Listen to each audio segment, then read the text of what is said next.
आज सुनिए चौथ माता की कथा। चौथ माता सभी बच्चों पर अपनी कृपा बनाए रखती हैं और उनकी रक्षा करती हैं। और विघ्नहर्ता भगवान गणेश बच्चों पर आने वाले हर संकट दूर करते हैं।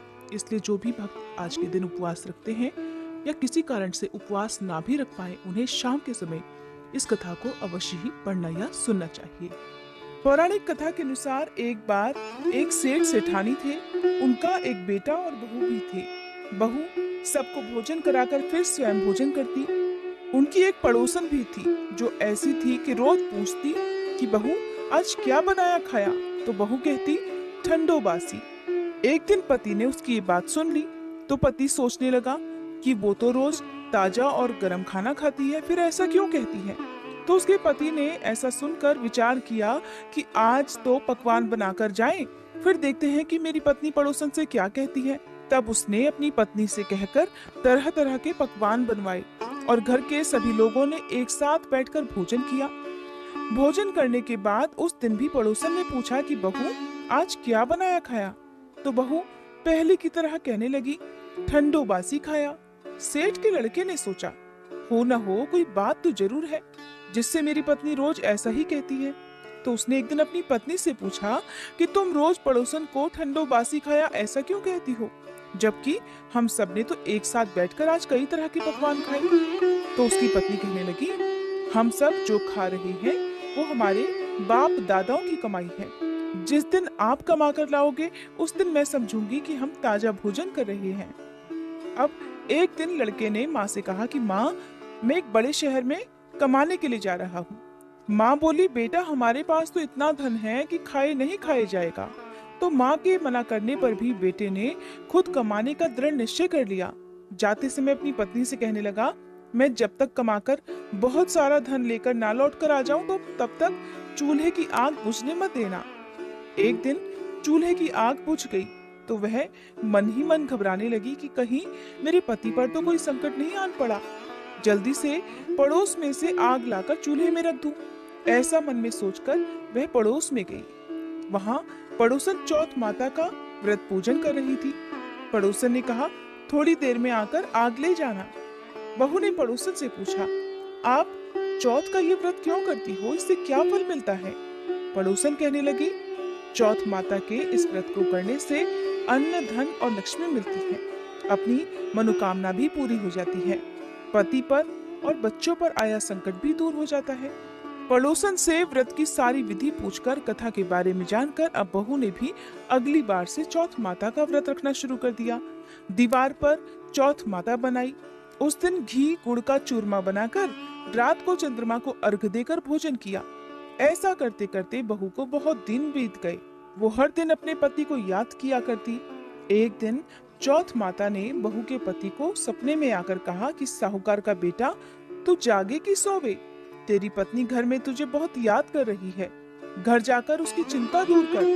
तू दुकान खोलकर कंकु केशर का पगलिया बनाकर बैठ जाना, आज तेरा हिसाब किताब चुकता हो जाएगा। अब तो चौथ माता ने जैसा कहा वैसा ही हुआ। उसने जल्दी जल्दी घर जाने की तैयारी शुरू कर दी और गाड़ी भरकर धन दौलत लेकर साथ चल दिया।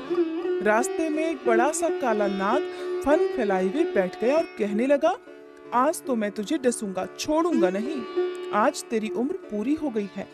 तब साहूकार के लड़के ने सांप से कहा आज चौथ माता ने मुझे सपना दिया है, इसीलिए मैं अपनी पत्नी से मिलने घर जा रहा हूँ। वहाँ मेरी पत्नी मेरा इंतजार करते हुए बहुत चिंता कर रही है, मैं उससे मिलकर जरूर आऊंगा, तब तुम मुझे डस लेना। नाग ने कहा तुम शपथ देकर जाओ तो मैं तुम्हें जाने दूंगा, अगर लौटकर नहीं आए तो मैं तुम्हारे घर आकर भी तुम्हें डस लूंगा। इस प्रकार नाग को वचन देकर साहूकार का लड़का अपने घर पहुंचा। वहां सभी से हंसी खुशी मिला और भोजन करके उदास होकर बैठ गया। उसकी पत्नी ने उदास होने का कारण पूछा तो पति ने नाग वाली बात बताते हुए कहा कि अगर मैं उसके पास नहीं जाऊंगा तो वो तो घर पर ही आकर मुझे डस लेगा। उसकी पत्नी बहुत चालाक और समझदार थी। कहने लगी आप बिल्कुल भी मत चिंता करिए, मैं आपको एक उपाय बताती हूँ, आप आराम से लेट जाओ। तब पत्नी ने कमरे की 7 पैड़ी, जिन्हें सीढ़ियां कहते हैं, उन्हें धो डाला। पहली पैड़ी पर रेत, दूसरी पर इत्र, तीसरी पर गुलाल, फूल, चौथी पर कंकु केशर, पांचवी पर लड्डू पेड़ा, छठी पर गादी गलीचा और सातवीं पैड़ी पर दूध से भरकर कटोरा रख दिया। इस प्रकार वह 7 पैड़ी सजाकर बैठ गई। आधी रात होते ही वह नाग आया और पैड़ियां चढ़ने लगा। पहली पैड़ी पर रेत मिली तो रेत में लौट गया और कहने लगा, सेठ की बहू ने आराम तो बहुत दिया, पर वचन से बंधकर आया हूँ, इसलिए डसूंगा तो जरूर। इस प्रकार 7 पैड़ियों पर वह नाग आराम करता हुआ और कहता हुआ कि डसूंगा तो जरूर कमरे में जाने ही वाला था कि चौथ माता ने विचार किया कि मैं इसे नहीं बचाऊंगी तो संसार में धर्म कर्म और मेरे व्रत पूजन को कौन मानेगा। अब तो गणेश जी, चंद्र देवता और चौथ माता ने साहूकार के बेटे को बचाने का विचार कर लिया। चंद्रमा जी ने उजाला किया, चौथ माता ढाल बन गई और गणेश जी ने तलवार लेकर उस नाग को मार दिया और ढाल से ढक दिया। उधर बहू भी थकी हारी सो गई।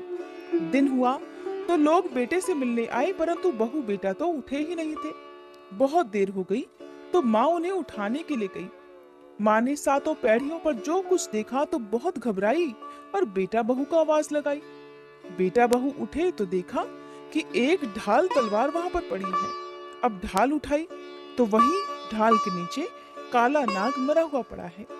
बेटा बहू ने सोचा कि आज तो धर्म कर्म ही आड़े आए हैं, जो भगवान गणेश जी और चौथ माता ने आपकी रक्षा की है।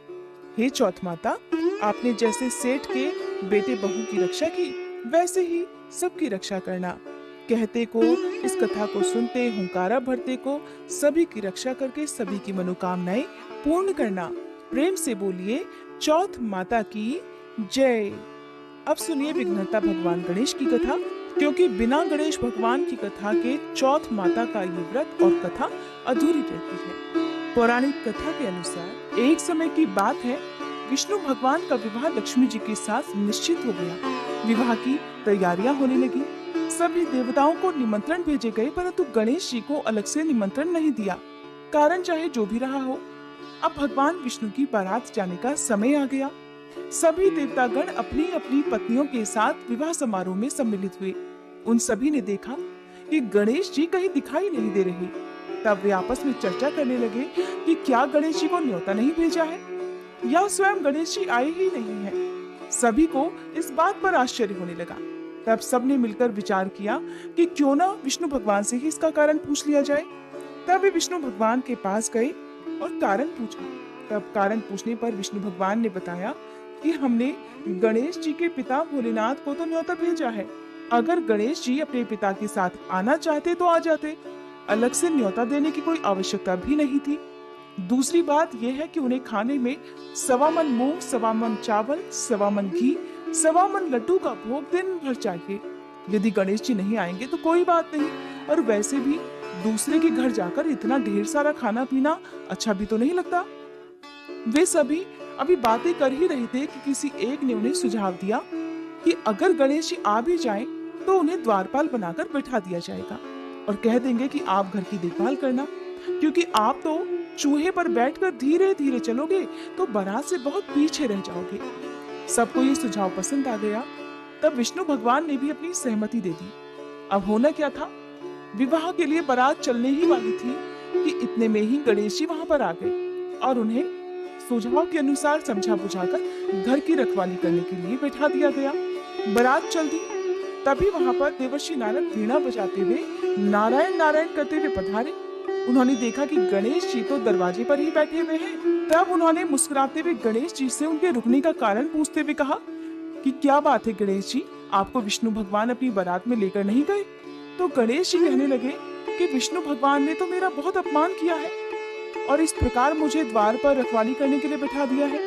नारद जी मुस्कुराते हुए फिर से कहने लगे, कोई बात नहीं विघ्नहर्ता गणेश जी, आप अपनी मूषक सेना को आगे भेज दीजिए तो वह रास्ता खोद देगी, जिससे सभी बारातियों के वाहन धरती में धंस जाएंगे।